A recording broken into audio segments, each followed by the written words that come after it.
각이 살아있는 정치평론 시사정각 시작합니다. 오늘은 여야 중진 의원 두 분과 함께하겠습니다. 박홍근 더불어민주당 의원, 윤영석 국민의힘 의원 나오셨습니다. 어서 오십시오. 네, 안녕하십니까. 네. 자, 노만석 검찰총장 직무대행 어제 저녁에 사의를 표명했습니다. 대장동 항소 포기를 결정한 지 닷새 만인데요. 관련 영상 보시고 이야기 나눠보겠습니다.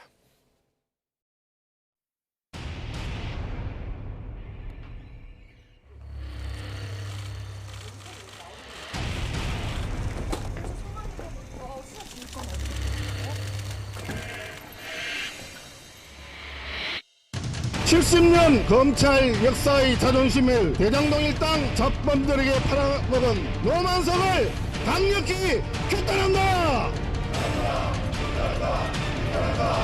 후배들이 반발하니까 사표를 내겠다. 올바른 공직자의 태도는 아닌 것 같습니다. 아니 다 찐년이니까 사퇴하면 좋아요.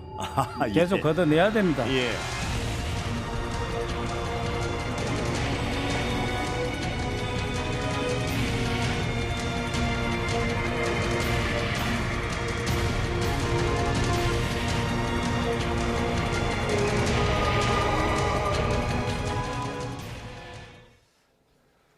네, 보신 것처럼 노만석 대행 어제 저녁에 사의를 표명했습니다. 일단 박 의원님, 노 대행의 사의 표명 좀 어떻게 보고 계신지 궁금합니다. 알다시피 이번 대장동 사건의 항소를 안 한 최종적 결정자는 검찰총장 대행 예. 노만석 아닙니까? 그러니까 그 조직의 수장으로서 최종 의사결정을 했으면 거기에 합당한 책임을 져야 되는 거 아닙니까? 권한을 행사했으면 책임이 따르는 것이죠. 예. 근데 그런 결정을 했으면 당연히 내부에 거기에 대한 수습이라든가 또는 설득이라든가 이런 것이 뒤따라야 되는 거 아니겠어요? 그런데 내부에 반발이 있다고 해서 이렇게 힘없이 물러나는 건 매우 부적절하고 저는 무책임한 처사다 이렇게 볼 수밖에 없습니다. 예. 자, 어제 사실 그 노만석 대행이 그동안에 뭐 출퇴근길에 계속해서 묵묵부답을 이어왔었기 때문에 어떤 이유 때문에 이런 결정을 한 것인지에 대한 궁금증이 계속해서 커졌는데, 그런데 어제 사의 표명한 직후에 집 근처에서 기자들과 잠깐 이야기를 나눴더라고요. 그 내용이 지금 전해지고 있습니다. 저쪽에서는 지우려고 하고 우리는 지울 수 없는 상황이지 않나, 스스로 많이 부대껴왔다. 저쪽과 또 저쪽의 요구가 도대체 무엇인지 그 부분에 대한 좀 해석이 필요할 것 같거든요. 본인이 이제 그 취임한 지난 그 4개월 이후에 많은 그 심적인 고통을 받았다고 이제 토로를 하고 있습니다. 예. 그래서 결국은 이제 이재명 정부의 그 권력의 어떤 힘이 이 검찰총장 그 직무대행에게 많이 작용한 것이 아닌가. 그래서 결국은 이제 본인이 그 저쪽이라고 하는 것은 결국은 이제 검찰 밖이죠. 검찰 외부에서 예. 이 사건을 무마하려는 그런 어떤 세력, 권력이죠. 그런 권력의 힘이 우리에게 많이 작용을 해서 결국은 제가 그걸 해석하기로는 본인은 검찰총장 직무대행이나 검찰에서는 항소를 하는 것이 마땅한데 어쩔 수 없이 항소 포기를 했다라고 하는 그런 심경의 표출이라고 볼 수밖에 없지 않습니까? 저는 명백하다고 생각합니다. 그래서 결국은 이제 정성호 법무장관이나 또 대통령실 또 민주당 측 이런 측의 외부의 어떤 검찰에 대한 압박이 아주 심각하게 작용을 했다라고 볼 수밖에 없지 않겠는가 생각합니다. 근데 저 네. 표는 예. 이제 4년 갔던 4개월 있잖아요. 예, 예. 자기 임기가 이제 7월 1일부터 시작했으니까 그 얘기는 첫 번째 이런 거죠. 우선은 지난 검찰 정권으로 인해서 검찰의 유상이 땅에 떨어져 있는데 이제 그것을 바통을 이어받은 수장으로서의 곤혹스러움이 당연히 있을 거 아닙니까? 예, 예. 두 번째는 정부조직 개편을 통해서 검찰청을 해체한다고 했어요. 이걸 감당해야 되는 측면이 당연히 있었겠죠. 그러니 대통령실하고 생각이 다 같을 수는 없었던 것이겠죠. 그리고 지금 말씀하신 대장동 사건의 경우는 최근에 이제 불거진 거 아니겠습니까? 그래서 이런 것들이 종합적으로 엮어진 표현으로 저는 그렇게 이해를 했습니다. 그 해석을 조금 달리 하시는 그런 부분이 있었던 거고요. 결국에는 그러면 정말 그 해석에 본인의 뜻이 무엇이었나? 그러니까 자신의 퇴임식에서 자세한 입장 표명을 하겠다 이렇게 밝히기도 했는데 아직은 퇴임식 일정이 정해지진 않았습니다. 퇴임식에서는 박 의원님 어떤 발언 할 것으로 좀 예상을 하십니까? 역대 검찰총장들이 늘 그랬듯이 물러날 때는 자기 조직 얘기를 많이 합니다. 검찰의 특성이기도 하고 또 문제점이기도 하죠. 그러니까 결국은 검찰 조직이 지금 매우 스스로 만든 이 상황 때문에 유태로워지지 않았습니까? 조직 전망 자체가 지금 걸려 있는 상황이기 때문에 아마 그런 차원에서 조직 구성원들에게 하고 싶은 얘기가 있겠죠. 이게 아마 중심이 될 거고, 그다음에 이번 대장동 그 항소를 안 한 문제와 관련해서 자기의 책임 얘기를 안 할 수 없지 않습니까? 그 부분에 대해서 저는 자기가 그런 소회라든가 입장을 밝힐 수 있을 것이다 보여집니다. 국민의힘에서는 그 지금 노댕을 압박하고 있는 부분이 본인이 이 항소 포기 과정에서 어떤 과정을 겪었는지를 노만석 대행이 얘기를 해야 된다라는 이야기를 계속 하고 있거든요. 퇴임식에서 이런 얘기 할 수 있을까요? 노만석 대행이 이제 솔직하게 얘기를 해야죠. 그걸 이제 저희가 기대하는 것이고, 그렇지만 이제 지금까지 저간의 어떤 상황을 볼 때는 노만석 대행이 과연 솔직한 얘기를 하겠는가라고 하는 것에 대해서는 저는 회의적이라고 봅니다. 그래서 이미 명백하게 은유적인 표현이지만은 저쪽에서는 지우려고 하고 우리는 지울 수 없는 상황이지 않느냐. 그건 명백하게 저쪽이라는 것은 이런 권력과 법무부를 이야기하는 겁니다. 그래서 법무부에서 이걸 무마시키려고 하는 것이다. 항소 포기를 하라고 하는 것이다. 라고 이제 저는 해석이 되고, 그다음에 우리는 항소 포기를 할 수 없지 않느냐. 이런 상황이기 때문에 결국 이제 이걸 통해서 그간의 모든 어떤 스토리가 우리는 국민들이 충분히 알 수 있다고 생각이 들고요. 이렇게 이제 볼 때 이재명 정권 이후에 이 정권이 그야말로 정권 유지와 반대 세력을 탄압을 하기 위해서 최고 국가 수사기관을 이렇게 장악을 해왔구나. 또 앞으로 이렇게 검찰청을 폐지하고 결국은 이제 하는 것이 전부 그런 정치적 목적에 의해서 뭔가 진행이 되고 있거나 하는 것을 이러한 상황을 통해서 우리가 유출을 해볼 수 있다는 거죠. 그러니까 어떤 거 하나 지금 확인된 거 없고요. 그러니까 노만석 대행이 참으로 문제인 게 본인이 그때로 돌아갔으면 항소했을 것이다. 이런 언급도 있다고 하잖아요. 왜 그런 이야기를 합니까? 당시 그런 결정을 내렸어야죠. 단호하게 오히려. 신중하게 검토해 보십시오. 이것은 당연히 장관으로서 할 수 있는 얘기지 않습니까? 그런데 본인이 그렇게 결정을 해놓고 나서 지금은 오히려 문제를 키우는, 사태를 확산시키는 그 장본인이 되어 있지 않습니까? 그리고 할 말 있으면 지금 당장 국민 앞에서 하면 되는 것이지 왜 TMC에게 무슨 뭐 큰 무슨 잔치라도 열어달라는 것입니까? 그러면 지금 당당하게 얘기하면 될 일 아니겠습니까? 자, 노댕이 워낙에 좀 애둘러서 이야기를 했기 때문에 이런 해석에 대한 의견이 좀 분분한 그런 상황인 것 같고, 이렇게 이제 검찰의 항소 포기가 외압이냐 아니냐 이 문제를 두고 어제 국회 예결위 회의에서도 공방이 치열했습니다. 그 모습 함께 보고 오겠습니다. 항소를 알아서 포기하라고 했다고 한다. 이렇게 법무부 차관에게 지시하셨습니까? 뭐 그런 사실 없습니다. 네. 사실상 지휘권을 행사하셨는데 검찰총장에게만 특정 사건을 서면으로 하게 돼 있는 법과 정면 배치됩니다. 위법한 거 아닙니까? 이게 제가 지휘를 하려고 했다고 하면 서면으로 했을 겁니다. 지휘로 받아들였다고 하면 서면으로 지휘할 걸 요구했을 겁니다. 자, 조금 전에 이제 박 의원님도 얘기를 해주셨지만 정성호 장관이 3번이나 신중하게 판단하라라고 이야기를 했다고 하는데 윤 의원님 느끼시기에는 이게 외압으로 느껴지십니까? 어떻습니까? 사실상의 법무부 장관의 그 구두 지휘라고 봐야죠. 이건 그리고 이제 노만석 대행도 그 심경을 토로를 했습니다만은 법무차관이 3가지 대안을 제시했는데 모두 항소 포기를 하라는 그런 압박이었다라는 것을 얘기를 한 겁니다. 그래서 이것은 법무부 차원에서 정성호 장관 또 그 법무차관 모두가 그런 것을 사실은 구두 지휘를 하면서 이 사건에 개입을 했다. 그 항소 포기를 종용했다고 볼 수밖에 없는 것이죠. 그런데 윤 의원님, 네. 어제 법사위에 나온 차관은 다르게 답변을 했습니다. 사실관계는 더 확인해야 되는 것이고, 그리고 어제 이준수 차관이 법사위에 나와서는 그런 적 없다. 다만 장관과 똑같이 신중하게 검토해라의 이야기를 한 바는 있다. 이렇게 얘기를 하지 않았습니까? 그러니까 결국은 수사지휘권을 한다면 역대 장관들처럼 서면을 통해서 공식적으로 해야죠. 이건 행정행위인데 어떤 특정 사건에 의해서 지휘권을 발동함으로 인해서 그로 인해서 엄청난 결과가 달라질 수 있기 때문에 당연히 구두로 이건 해야 될 일이 아니죠. 그런데 당연히 물어와서 여기에 대한 의견을 교환했다는 거 아니겠습니까? 신중하게 판단하기 좋겠다라고 말입니다. 그러니까 저는 그런 거에 대해서는 최종적 결정자는 당신이다. 그리고 더구나 차관이 뭐라고 얘기를 했습니까? 여러 가지 이 의견을 교환하면서 신중하게 판단을 하라고 하면서 거기에 철저하게 본인은 거기에 대해서 이건 수사지휘권이 아니다라고 명확히 했다고 어제 국회 와서 증언을 하지 않습니까? 그러니 최종 결정은 검찰에서 하셔라라고 얘기를 했다는 거예요. 그러니까 이것을 국민의힘이 너무나 지금 어떤 식으로 장관하고 또 더 나가서는 대통령하고 엮어보려고 진짜 지금 용을 쓰는 그 형국인데 지금 드러난 게 없지 않습니까? 그러면 박 의원님, 그 이진수 차관이 수사지휘권을 장관에게 건의하겠다라고 했던 그런 보도도 있었는데, 그럼 어제 법사위에 나와서는 본인이 그게 아니라고 그렇게 얘기를 한 이야기를 겁니까? 했던 것이죠. 네. 자, 지금 국민의힘에서는 이번 사태와 관련해서 정성호 장관에 대해서 사퇴 요구도 지금 하고 있는 그런 상황인데, 어제 본인이 사퇴할 만한 사안이 아니다라고 분명히 밝혔거든요. 이후에 국민의힘에서 좀 어떻게 대응하실 생각인가요?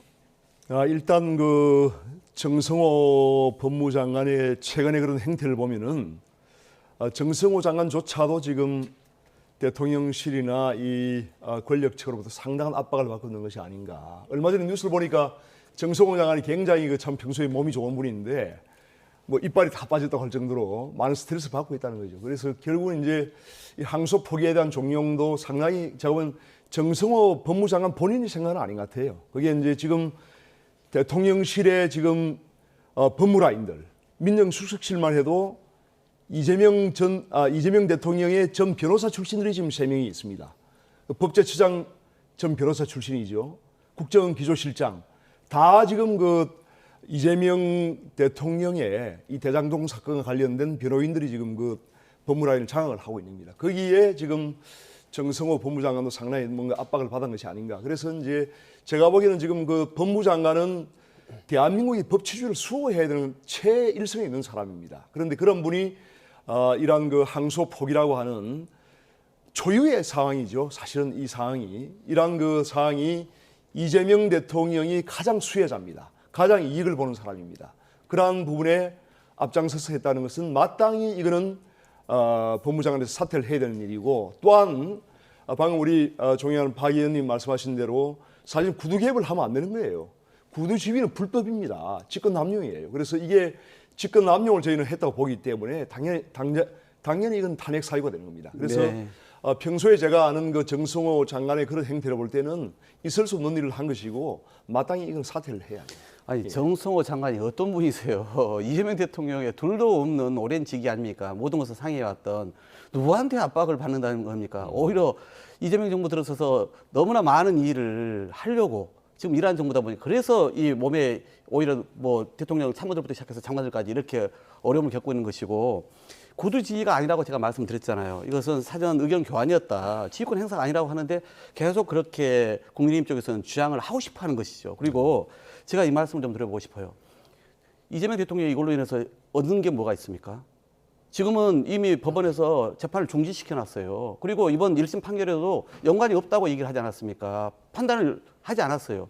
그런데 이걸로 인해서 항소를 하지 않았다고 해서 얻은 게 뭐죠? 아무 실익도 없는데 대통령실을 개입했다고요? 그거야말로 제가 보는 억측이라 보는 거고요. 한 가지만 말씀드리면 이런 겁니다.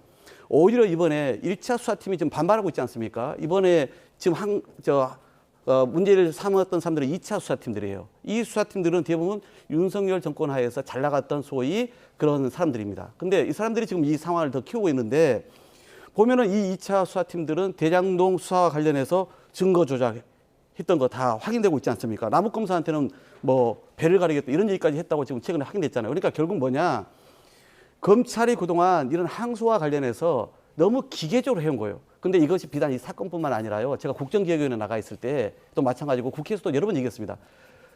항소를 많이 하면 어떻게 됩니까? 그만큼 사법행정력 낭비되잖아요. 그다음에 사건 연루자들을 그로 인해서 물질적, 경제적, 심적 고충이 기르지 않습니까? 그러니까 자기들이 오히려 더 세게 구형을 하지 못했어요. 양형을 오히려 세게 부르죠, 애초에.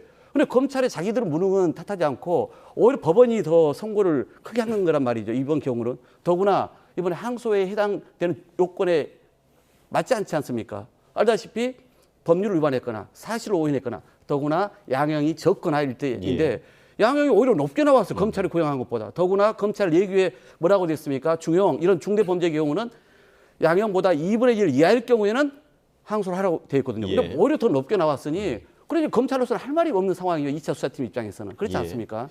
자, 이 거기 지금 네. 잠시 그 말씀에 대해서 제가 좀 그 반박을 하면은 지금 이 표에서 보다시피 그 양형에 관한 것만뿐만 아니고 이 죄목이 크게 세 가지입니다. 이해충돌방지법, 그 다음에 배임죄, 예. 뇌물죄 이 상황인데 배임죄에 대해서만 일부 인정이 되고 이해충돌방지법이나 이 뇌물죄에 대해서는 인정이 안 됐습니다. 그렇기 때문에 이러한 부분에서는 당연히 그 무죄가 나왔기 때문에 검찰 입장에서는 이걸 부당이득을 7,800억을 환수하기 위해서는 항소를 안 한다는 것은 있을 수가 없는 일이에요. 예.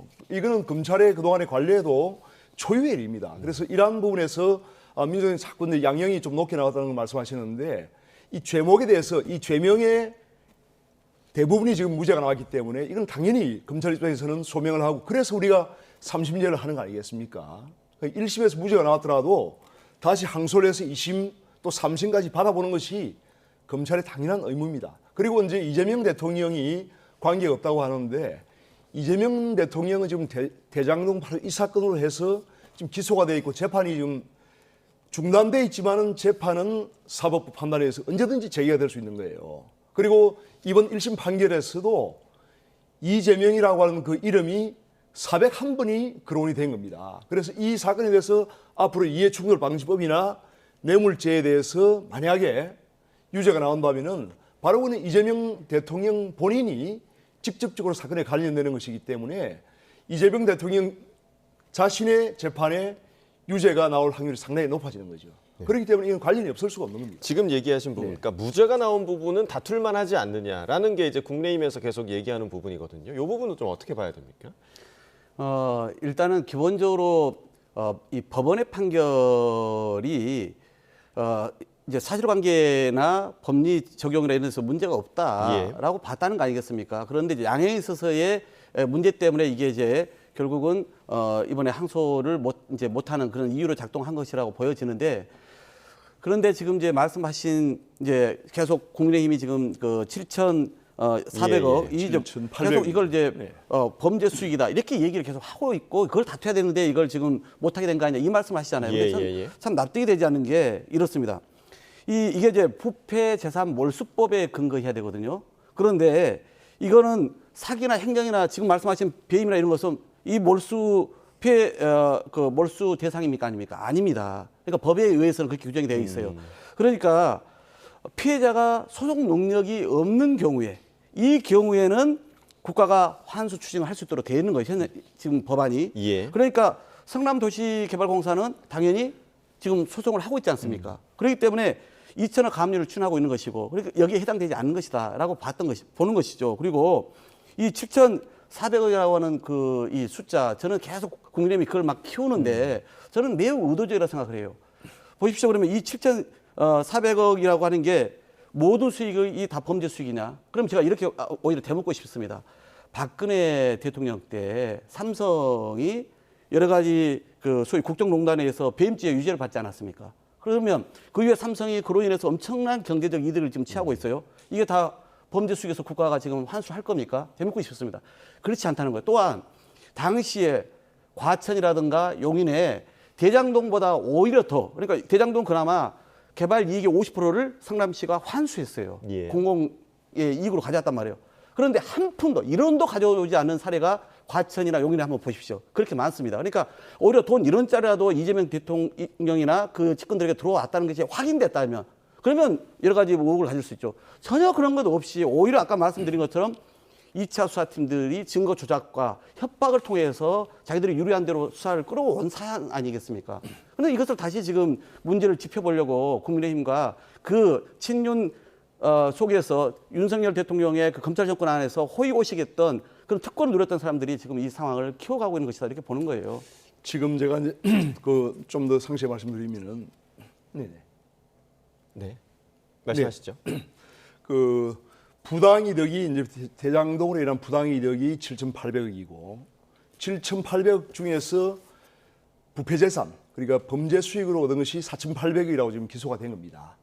그 중에서 이번에 그 재판부에서 1심 재판부에서 인정된 것이 1,100억이에요. 그러니까 이제 그런 구조인데 저희가 이제 7,800억은 그것이 사실은 이게 이 대장군 개발 비리 자체가 결국은 배임과 여러 가지 뇌물죄로 얽혀서 이루어진 부패 사건이기 때문에 그것은 이제 이번 1심 재판부를 인정을 했습니다. 부패한 사건이다 이렇게 인정을 했는데 그렇기 때문에 이 부패한 개발의 어떤 전형적인 그런 사례이기 때문에 이러한 것에 의해서 발생한 7,800억의 부당이득은 모두 환수를 해야 된다는 것입니다. 그런 주장을 하는 것이고 거기에서 이제 우리 민주당은 계속 이제 이 김만배 일당의 그러한 것을 사실 두둔을 하시는데 두둔이 아니죠. 우리 극산들에는 법원이 이번에 중형을 취한 거예요. 검찰 무능한 검찰 가서 중하게 재산 추징을 안 했지 않습니까? 요청을 했잖아요. 아니 그건 아까 말씀드린 것처럼 이미 소송 법률에 의해서 소송 능력이 있는 성남개발공사가 지금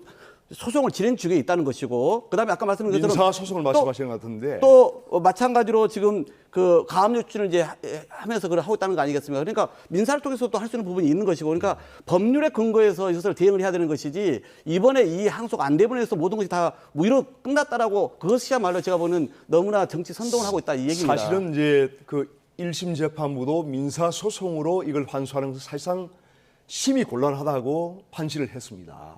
그리고 이제 이게 그 이번에 인정된 것이 배임죄에 이제 업무상 배임죄를 인정을 해서 428억을 환수한다고 했는데 업무상 배임죄를 지금 민주당이 아예 그 폐지하려는 그런 법안을 지금 추진하고 있지 않습니까? 그렇게 되면 아예 이것도 이제 428억 자체도 추징을 못하는 그런 결과가 나올 수도 있어요. 면소가 될 수 있으니까. 그래서 1심 재판부도 민사 소송에 의해서는 사실상 이것은 환수하기 어렵다는 것을 인정을 한 겁니다. 자, 이 환수와 관련해서 배임죄 짧게요. 문제는 짧게 말씀드릴게요. 이것은 이 사건 때문에 이게 시작됐습니까? 경제인들이 얼마나 그 많이 요구를 해왔습니까? 너무나 대한민국의 배임죄가 포괄적이고 다 여러 법률에 흩어져 있기 때문에 이걸 정리해달라고 하는 측면에서 접근하는 것이 분명하고요. 저는 오히려 검찰의 문제를 국민의힘이 이럴 때는 사무셔야 돼요. 그러니까 오히려 이런 얘기가 나오지 않습니까? 지금 2차 수사팀이 강력히 반발하고 있는데 남욱이 법원에서 증언한 게 있어요. 뭐라고 얘기했습니까? 검찰이 유동규한테 3년을 약속했다. 그래서 오히려 검찰이 이렇게 반발하는 것은 결국은 그 약속을 못 지키면서 나중에 이 상황이 틀어질까 봐 이러고 있는 거 아니냐라는 얘기까지 지금 의혹까지 쏟아지고 있지 않습니까? 그러니까 검찰이 더 철저하게 수사를 하지 못한 문제, 그리고 제대로 양형을 하지 못한 거에 대해서 돌아보는 것이 우선이다. 이렇게 저희는 보고 있는 거예요. 자, 여야가 평행선을 달릴 수밖에 없는 지금 사안인 것 같고, 이번 그 사안과 관련해서 노만석 대행이 결국은 어제 사퇴 입장을 밝히긴 했지만 이번 항소 포기로 검찰 내부의 반발이 상당한 상황입니다. 그런데 민주당은 검사 징계법을 포함해서 이번 사태를 검찰의 항명 사태로 규정을 했는데 여권의 목소리를 좀 들어보겠습니다. 겁먹은 개가 요란하게 짖는 법입니다. 국정조사, 청문회, 특검 등 가능한 모든 수단을 동원해 그 과정에서 불법, 위법이 드러난 검사들에 대해 사법 처리하겠습니다.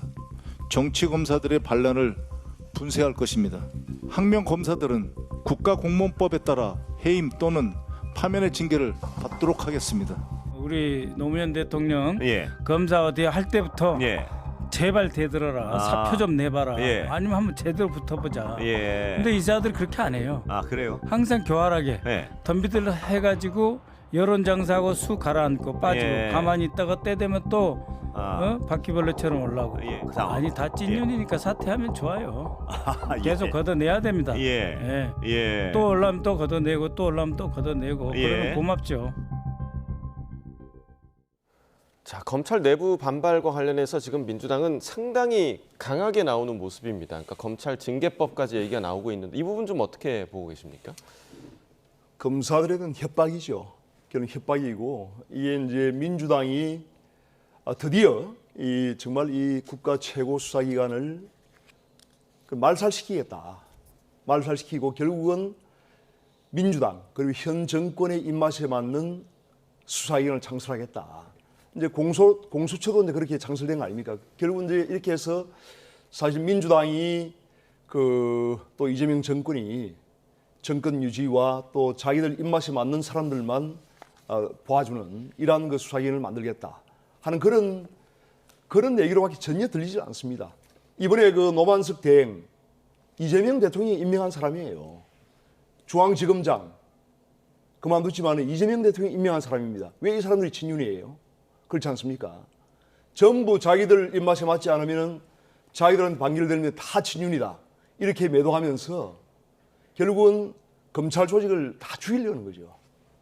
저희들은 결코 이러한 것을 자시할 수가 없고, 과연 저는 이제 궁금합니다. 국민들이 과연 이러한 사태를 방치할지. 사법기관이 죽으면은 독재로 가는 겁니다. 이게 장기 집권으로 가는 거예요. 그래서 정말 이러한 그 사태가 상당히 우려스럽고, 이번 사태가 하나의 결정적인 그런 어떤 이 변곡점이 되지 않겠는가 저는 생각을 합니다. 네. 지금 민주당의 이런 뭐랄까요, 강경한 태도가 일선 검사들의 반발을 더 심하게 불러오진 않을지 하는 그런 우려의 목소리도 있는데요. 우선 검찰개혁은 돌이킬 수 없는 시대의 흐름입니다. 제가 국정기획위원회에 가서 검찰개혁 관련된 것을 기본적으로 다 정리해서 대통령께 보고를 드렸는데 예. 결국은 수사권과 기소권 분리해야 됩니다. 이거 막을 수 없습니다. 그리고 그동안 검찰이 가졌던 특권도 내려놔야 됩니다. 뭐 특히 보십시오. 우리 국회만 해도 진짜 잘못을 해서 국회 본회의 의결을 거쳐서 국회의원직을 내려놓게 할 수 있거든요. 그런데 지금 검사는 함부로 할 수가 없어요. 헌법재판소까지 가야 그래야 파면을 할 수 있는 거 아니겠습니까? 그러니까 저는 이런 정말 특권 위에 있던 그 조직이기 때문에 이제는 그런 것들도 이제 국민의 눈높이에 맞춰서 바로 잡아야 되는 거고요. 더구나 대장동 이번에 사건뿐만 아니라 그 쌍방울 그 대북 송금 사건 가지고도 얼마나 이 조작 회의 수사가 다 드러나고 있지 않습니까? 그러니까 이재명 대통령을 탈탈 털어서라도 악마화시키려고 그렇게 수년간 해왔던 거 아니겠어요? 그러면서도 윤석열 정권 때는 오히려 정권을 위해서만 오히려 신복처럼 이렇게 움직였던 그런 검찰 아니었습니까? 그러니까 국민들께서 이제 검찰 못 믿겠다, 이제는 손을 봐야 된다라고 하고 이제는 기소 전문기관으로 가라 이렇게 요구하고 있다고 생각하고요. 예. 검찰이 이 사건에서 그동안 원칙적으로만 해왔으면은 그러면은 반발할 이유도 없죠. 자기들이. 그런데 그동안에 그런 검찰의 흑역사가 있기 때문에 이런 상황에서 1차 수사팀 같은 경우는 잘못했다고 오히려 검찰 내부를 지금 문제제기를 하고 있지 않습니까? 그런 내부의 갈등도 생기는 것이죠. 예. 자, 어찌됐든 지금 뭐 말씀해주신 대로 그 정부조직법이 개정이 되면서 이제 1년 후에 검찰청이 폐지가 확정이 됐는데 그때까지 1년 동안 또 검찰과 관련해서 어떤 일들이 있을 것인가? 지금 이번 사안을 포함해서 어떤 일들이 또 발생할 것인가에 대한 우려가 생기는데 폐지 전까지 검찰 조직이 좀 어떤 방향으로 가야 된다고 보십니까? 검찰은 그 사실은 저는 필요하다고 생각합니다. 그 일부 수사 기능도 필요하고요. 왜냐하면 이게 이제 검찰도 그동안에 참 많은 문제가 있었지만은 더 큰 문제는 정치 권력이에요. 이러한 정치 권력을 견제할 수 있는 기관이 이제는 하나도 없어진다는 거죠. 그게 우리가 굉장히 두려운 겁니다. 사실은. 그래서 이러한 정치인들의 문제, 저도 국회의원이지만은 앞으로 이 정치 권력의 어떤 부정부패 누가 이제 그걸 제어할 겁니까? 제어할 기관이 하나도 없어지는 거예요. 지금 뭐 이재명 대통령 보면은 조희대 대법원장도 어떻게든지 몰아내려고 지금 하지 않습니까? 사법권을 완전히 질려고 하는 거예요. 이 정치 권력이. 그래서 이 결코 있을 수 없는 일인데 저는 이제 검찰 조직의 어떤 이러한 그 기소권만 갖는 것에 대해서는 반대를 했지만 결국은 이제 우리 당으로서 어쩔 수 없는 상황이 되다 보니까 여기까지 왔는데 검찰 조직이 있는 한은 국민을 위해서 일단 그 수사와 어떤 기소 기능은 제대로 발휘를 해야 되고 앞으로 또 어떤 그 국민적인 그런 어떤 물론 지금 법적으로 확정됐지만은 저는 끝까지 이러한 그 검찰 조직이 뭔가 제대로 된 기능을 하고 정치 권력을 견제할 수 있는 그런 기능을 할 수 있도록 해야 된다고 저는 생각합니다. 예. 그러니까 이번 사안은 명백합니다. 그러니까 이 윤석열 전 정부 하에서 이 권력을 마음껏 행사했던 친윤 정치 검찰들이 이번 대장동 항소 사건을 가지고 다시 불씨를 지펴서 자신들의 특권을 사수하고 또 국면을 바꾸기 위한 것이 정치권하고 지금 맞닿아서 이렇게 폭발력이 커지고 있다고 보는 거고요.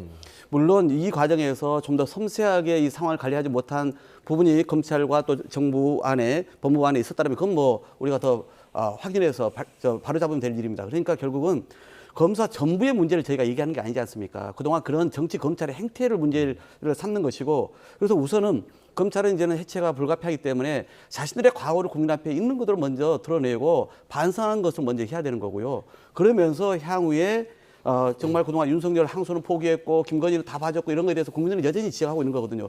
그런 것과 함께 이후에 전문 이 기소기관으로 갔을 때 어떻게 공정하게 이걸 잘 관리할 것인지 이걸 잘 준비하는 것이 검찰의 지금은 앞으로 해야 될 일이다라고 저는 보는 것입니다. 예. 자, 국민의힘은 이번 사태의 연일 지금 규탄 대회를 열고 있습니다. 총공세를 펴고 있는 그런 모습인데 어제 모습 잠깐 보시고 이야기 이어나가겠습니다.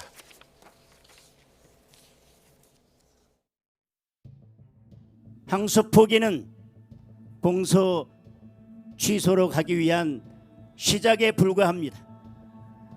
이재명은 5개 재판 12개 혐의를 모두 없애려고 할 것입니다. 공범들의 재판까지 없애려고 할 것입니다. 권력이 진실을 바꾸지 못하도록 우리가 역사를 바꾸어야 합니다. 이재명을 끝내야 합니다. 이 정권을 끝내야 합니다. 대장동 설계를 내가 했다라고 이재명 대통령이 직접 발언했는 거 기억하시죠? 7,800억의 범죄 수익이 궁극적으로 그 몸통이 누구냐? 본인이 얘기를 했던 겁니다. 이재명 정권 그 자체가 대장동 범죄 정권이다. 이 대장동 범죄는 7,800억 국민의 돈을 훔쳐간 사건입니다. 이게 유죄가 나면 이재명도 무기징역이 선고될 사안입니다. 근데 보고 안 받았겠습니까? 자, 지금 국민의힘에서는 말 그대로 지금 총공세를 펼치고 있는 모습이고 장동혁 대표는 탄핵까지 언급을 했는데 지금 어느 정도까지로 국민의힘이 생각을 하고 있는지 이 부분도 좀 궁금합니다. 이제 이게 지금 사안의 심각한 상황입니다. 사실은 심각한 상황인데 이 사안의 어떤 그 가장 중요한 부분은 결국은 이제 정치 권력, 국가 권력이 지금 사법권을 또 검찰권을 장악을 하겠다. 결국은 자기들의 입맛에 맞는 그런 어떤 사법권을 행사하겠다는 그런 것밖에 지금 안 되거든요. 그러한 부분에서 지금 이번에 그 항소 포기 부분에 이재명 대통령이 가장 그 이익을 보는 사람인데 이재명 대통령의 그런 개입이 상당히 지금 그 의혹이 나오고 있지 않습니까? 그래서 이재명 대통령과 대통령실의 개입이 밝혀진다면은 이건 당연히 탄핵 사유입니다. 이 자체가. 그래서 지금 민주당에서는 뭐 국민의힘이 지금 의석이 100석밖에 안 되는데 어떻게 탄핵을 하느냐 이런 현실론을 이야기하고 있지만은 이거는 이제 국민들께 저희가 호소를 하는 겁니다. 그래서 결코 이재명 대통령이 해서는 안 될 짓을 지금 한 것이다라고 저희가 이제 생각을 하고 있는 것이고 그러한 부분에서 의혹이 밝혀진다면은 마땅히 이거는 탄핵 사유죠. 탄핵감이죠. 국민의힘이 너무나 이 정치 소설을 많이 보는 것 같아요. 제가 윤석열 대통령 첫해 원내대표를 민주당에서 했는데 그래도 저희는 그 많은 실정과 오만과 독선 그리고 문제점이 드러날 때도 그래도 국민이 선출한 사람이니 소위 퇴진, 사퇴 또는 탄핵 이런 얘기를 거의 초기에는 하지 않았습니다. 그러니까 저는 정말 내란 계엄을 방치한 정당으로서 책임이 있는 국민의힘이 그걸 반성하기는커녕 오히려 국민의 지지를 받고 이렇게 열심히 일하고 있는 대통령을 끌어내리기에 혈안이 되는 모습 보면은 정말 대한민국에 있는 온전한 정당이 맞나라고 되묻고 싶을 때가 너무 많아요. 그래서 제가 이런 정당은 어쩔 수 없이 위헌정당 심판을 받아야 한다라고 법안까지 내놓지 않았습니까? 저는 지금이야말로 이런 검찰의 선택적 이 자의적 행위에 대해서 따끔하게 지적해서 못하게 해야 되는 게 정치권이 해야 될 일인 거고요. 더구나 이렇게 어제는 황교안 전 총리에 대해서 이제 잡아가니 체포해가니 이거를 가지고 무슨 우리가 황교안이다 하면서 무슨 내란 선전 선동 혐의로 잡혀간 사람에 대해서 마치 동일시 여기면서 그러면 결국은 내란 선전 선동한 황교안과 같은 국민의힘이라는 뜻입니까? 그러니까 나는 너무나 지금 이 국민의힘이 지금이야말로 숨 죽이면서 그러면서 자기 반성해서 중도까지 마음을 얻기 위한 노력은 하지 않고 이렇게 자기 지층만 겨냥해서 더 극우화되는 모습이 대한민국 정치 발전에 과연 어떤 도움이 되겠습니까? 참으로 걱정스럽습니다. 근데 저기 짧게요. 민주당에서 이제 그런 얘기 말씀하시는 게 참 제가 생소한데 우리 박 의원님께서 이제 원내대표 하실 때는 그런 일을 안 했지만은 그 윤석열 대통령 취임하자마자 민주당 의원들이 탄핵을 해야 된다고 들고 나왔습니다. 그리고 윤석열 대통령 재임 시에 강요들 39번 탄핵을 발의했습니다. 이렇게 해놓고 지금 와서 이러한 중대한 사유에 대통령 탄핵해야 하는 데서 왜 확인되게 아무것도 없지 않습니까? 그런데도 정책 주장을 그러니까 하는 것이고 제가 오히려 개입을 여쭤보고 했다면은 싶어요. 개입을 했다면은 이태원 탄핵을 해야 참사로 책임져야 될 이상민 장관을 그때 대통령이 제가 해임 건의를 했어요. 그런데 그걸 안 받아들였어요. 그래서 제가 탄핵을 했어요. 그래서 올려놨습니다. 탄핵까지. 그런데 결국은 이제 어떻게 됐습니까? 결국 그렇게 방치하다 보니까 이 내란까지 일으킨 거고 결국은 저 이상민 장관은 지금은 결국은 감옥에 가는 신세가 되지 않습니까? 그러니까 이런 사안이야말로 제대로 다뤘어야지 지금 이렇게 억측을 가지고 그리고 정치적인 선전 차원에서 접근할 일이 아니다. 이런 것이고 오히려 그 검찰 내부의 문제를 바로잡기 위해서 여야가 힘을 모아야 할 때다. 이렇게 말씀을 드리는 거예요. 그러니까 민주당이 국회 의석 다수를 바탕으로 해서 윤석열 대통령의 국정을 완전히 마비시킨 거 아닙니까? 그 당시에. 그 탄핵을 남발해놓고 지금 이러한 중대한 사유에 대해서 만약에 대통령이 개입을 했다면 탄핵을 해야 된다. 이 상황이 뭐가 잘못됐다는 겁니까? 그렇지 않습니까? 저희가 국정을 마비시킨 게 뭐가 있습니까? 완전히 윤석열 마비시켰죠. 대통령이 그런 걸 뭐 하나 아랑곳 했습니까? 제가 진짜 벽에다 소리친다고 생각하는 적이 원내대표 때 너무 많았습니다. 그 결과가 결국은 본인이 계속 혼자 그 자기만의 생각이 있다 보니까 결국은 망상에 빠져서 계엄까지 내란까지 일으킨 것이거든요. 예, 자 오늘 두 분 말씀 저희가 시간이 제한이 돼 있기 때문에 여기까지 들어야겠습니다. 이번 항소 포기 사태 후폭풍 어떻게 또 얼마나 이어질지 계속해서 좀 지켜봐야 할 부분인 것 같습니다. 박홍근 더불어민주당 의원, 윤영석 국민의힘 의원과 이야기 나눠봤습니다. 두 분 말씀 고맙습니다. 네, 고맙습니다. 수고하셨습니다.